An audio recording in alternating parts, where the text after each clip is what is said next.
First at 6, there's just one more day left to early vote in the Georgia runoff for the U.S. Senate seat. Incumbent Democratic Senator Raphael Warnock taking on Republican challenger Herschel Walker. Here's a live look right now at an event for Senator Warnock in Atlanta, and we're less than 30 minutes away from former President Barack Obama stumping for the Democratic candidate. The event is at the University of West Georgia. Tonight's focus, getting college students out there to vote. We're going to have more on the campaign stop tonight on 11 Alive News at 11. Now, earlier today, former U.S. Senator Kelly Loeffler held a Women for Herschel Walker rally.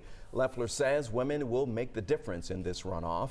And the new numbers in tonight show it's a really tight race out there. According to our new exclusive 11 Alive Survey USA poll, Warnock has just a slight lead over Walker, with about 4% of surveyed voters undecided. And the time is ticking right now to get out there and vote. And it can all come down to who actually shows up. 11 Alive's Doug Richards is live at an early voting site in Gwinnett County, speaking with voters about their impressions of this race.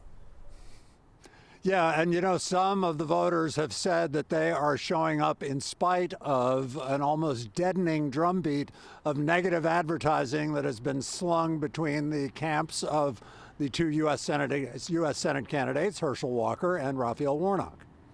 I've always liked Herschel. I did go ahead and vote for Warnock, but, you know, is it a ringing endorsement? No.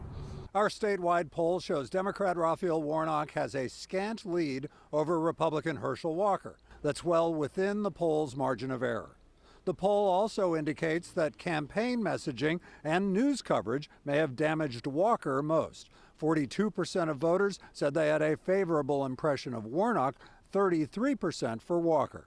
49% said they had an unfavorable impression of Walker, 42% for Warnock. I think I knew who I was voting for in the beginning, but, you know, some of that campaigning kind of helped seal the deal. Jamar Simmons, a Warnock backer, says even the negative campaigning was useful. I did support Walker. Walker backer Ron Hunter says the former football player chose to play another rough game. Yes, they did beat him up pretty bad. Yeah, I didn't like that, but it's just one of those things.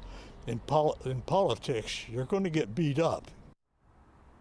11 Alive News analyst Andrew Gillespie told me that voters who will hold their noses basically and choose candidates in spite of personal failings that have been trumpeted repeatedly in negative advertising do so because they value the political party that the candidate represents more than perhaps their human qualities.